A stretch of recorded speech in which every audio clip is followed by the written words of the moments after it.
Of all the pieces of the drum kit, the bass drum has the deepest sound with the lowest pitch. The low frequencies of the bass drum make it the perfect choice for playing rhythms that strengthen and support what the other instruments in the rhythm section are doing. The bass drum is also used to add impact to a cymbal crash by balancing the high pitch of the cymbal with some powerful low frequencies. Since the bass drum is so strong and plays such a big role in drum set beats and cymbal crashes, it makes sense to integrate this powerful sound into your drum fills too. By using the bass drum in fill and solo ideas, we can add to what our hands are doing. We can learn to play more challenging and complex passages that can add excitement to our playing and a new layer of independence between our limbs by integrating our hands and feet in this way.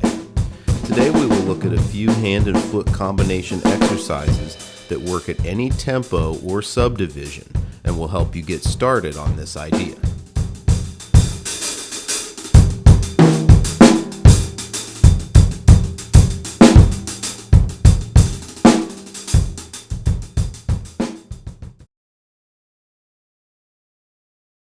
Because there are just too many possible combinations to discuss here in a single video, I broke things down into 4 basic root combinations.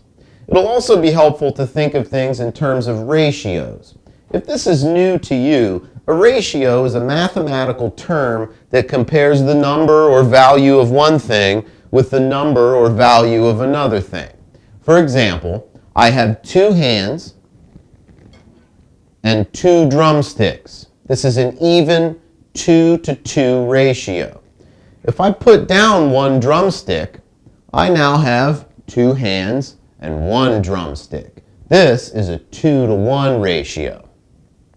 Since we're going to be dealing with combinations of hand and bass drum strokes, we're going to not look at right hand versus left hand, only hand and foot. And we're going to deal with a 1-to-1 ratio, a 2-to-1 ratio, a 3-to-1 ratio, and finally a 2-to-2 ratio. By looking at things in this simple way, you can practice these as ideas and exercises away from a musical context.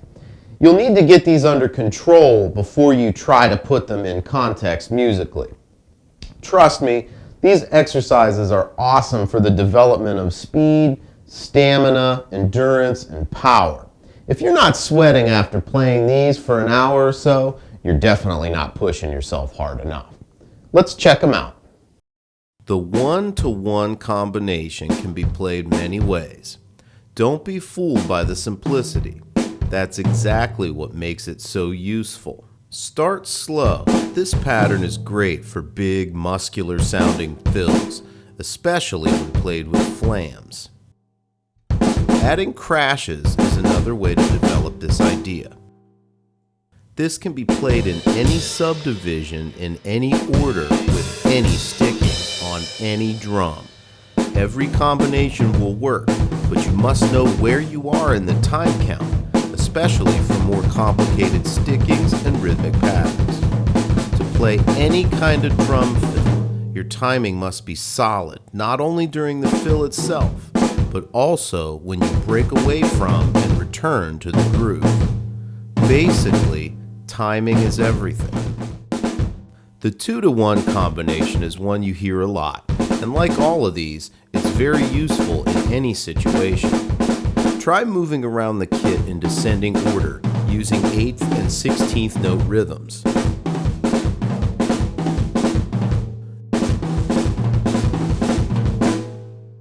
Adding cymbal crashes to these 8th and 16th note ideas will add more color, and playing the sticking in reverse will help you develop the left hand for cymbal crashes.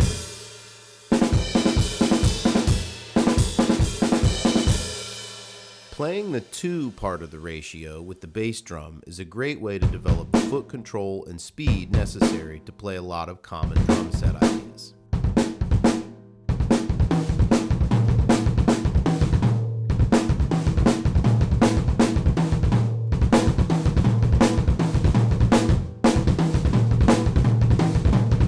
Since there are 3 notes in this pattern, it works very well as a triplet. This is a common pattern, and is a must-have for any drummer's toolbox.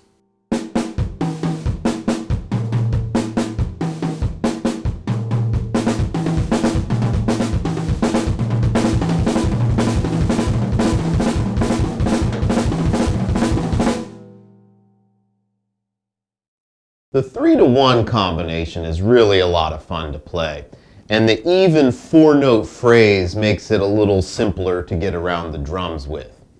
Like always, start on snare to get a feel for it and branch out from there.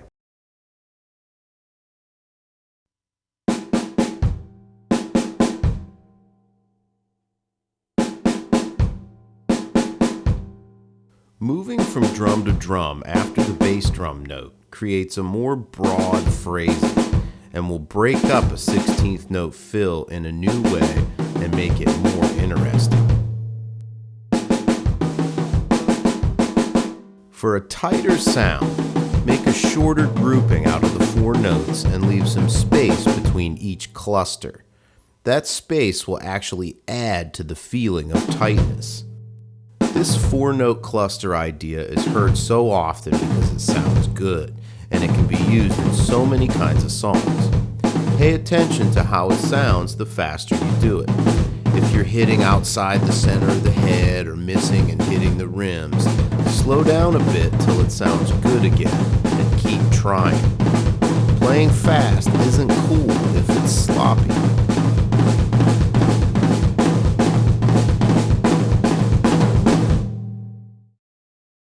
The 2-and-2 combination is another great chops builder.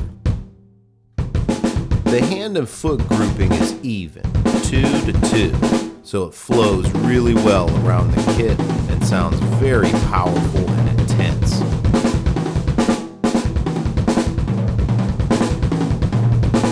Try different combinations of drums and see what the pitches of the toms will sound like when played in other places within the 2-to-2 grouping.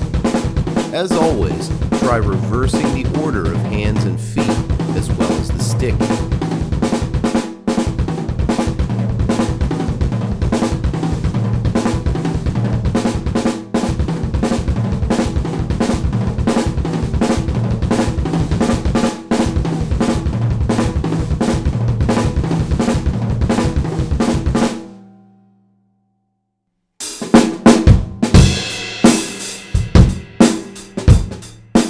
These ideas offer a mere starting point for using our bass drum and our hands more independently within drum fills and solos.